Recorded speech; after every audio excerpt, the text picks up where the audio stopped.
நம்ம வெறும் மிக சிறுபான்மையினராக மாற இருந்தோம். யார்? உறவு கேட்பவர்கள், உண்மையான கத்தோலிக்கர்கள், உண்மையிலேயே திருச்சபையின் சட்டத்தை கடைபிடிப்பவர்கள், உண்மையிலேயே சிசிசி என்ற திருச்சபையின் மறைக்கல்வியை நம்பி அதன்படி வாழ நினைப்பவர்கள்.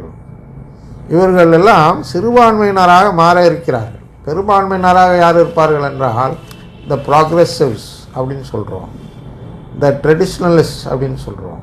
ரெண்டுமே தான். ரெண்டு கூட்டத்துலேயும் இருக்கவங்களும் தப்பு தான் பண்ணுறாங்க. பழமைவாதிகளும் சரி, முற்போக்கு சிந்தனை உள்ளவர்களும் சரி, இரண்டு நபர்களுமே என்ன தப்பு பண்ணுவார்கள் என்றால் திருத்தந்தை தேவையில்லை என்று முடிவெடுப்பார். அதுதான் அந்த இப்போ உள்ள பிரச்சனை. இதுவரையிலும் பழமைவாதம் காப்பாற்றிட்டு வந்துச்சு. இந்த முற்போக்கு சிந்தனை உள்ளவர்கள் தான் திருத்தந்தை தேவையில்லை, திருச்சபை தேவையில்லை, நிறை வாழ்வு தான் உண்டு, நிலை வாழ்வு கிடையாது அப்படின்லாம் என்னென்னமோ சொல்லிக்கிட்டு வழக்கம் தந்து கொண்டு இருந்தார்கள். பழமைவாதிகள் அதை ஏற்காமல் இருந்தார்கள். இப்போ வரக்கூடிய சூழ்நிலை என்னன்னா, பழமைவாதிகளும் ஏற்காத நிலை வருகிறது. திருத்தந்தை என்ற அந்த உறவை ஏற்காத. திருத்தந்தைக்கு அடிபணிந்து நடப்பது வேறு, அவருடைய உறவை ஏற்பது என்பது வேறு.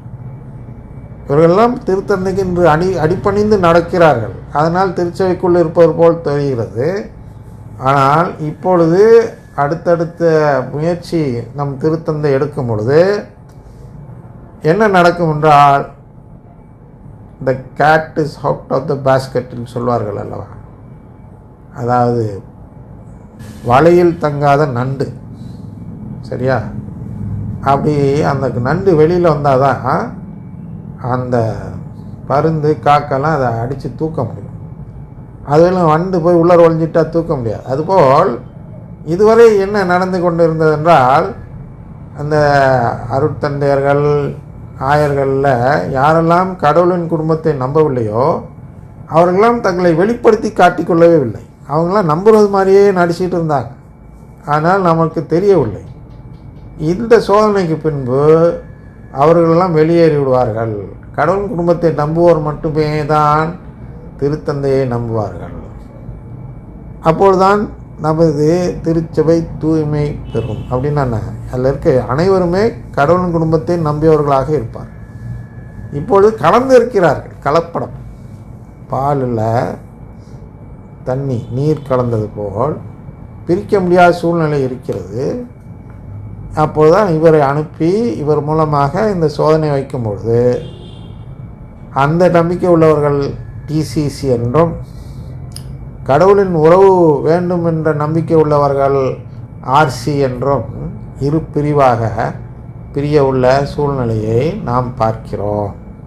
அதனால் இதை அவசரத்தில் இன்று அதற்கான விளக்கம் தர வேண்டிய சூழ்நிலை ஏற்பட்டுள்ளது. எனவே அடுத்து என்ன சொல்கிறார், இது குறித்த சட்டம் என்ன சொல்கிறது, திருச்சபையின் சட்டம் இது குறித்து என்ன சொல்கிறது என்று பார்க்க வேண்டும். உங்கள் இறையியல் வகுப்புகளில் திருச்சபை சட்டத்தை எடுக்கும் பொழுது இந்த சட்டத்தை எல்லாம் எடுத்து காட்ட மாட்டார்கள். அது மட்டுமல்லாமல் அவர்கள் கடைபிடிக்கும் அந்த திருச்சபை நூல் என்பதில் கமெண்ட்ரி இருக்காது. நான் காட்ட இருப்பதில் கமெண்ட்ரியோடு வரும். அந்த கமெண்ட்ரியோடு படித்தால்தான் அந்த சட்டங்கள் புரியும். நான் சொல்லும் கருத்து சரியானவையா என்பதும் அதன் மூலமாக தெரிய வரும்.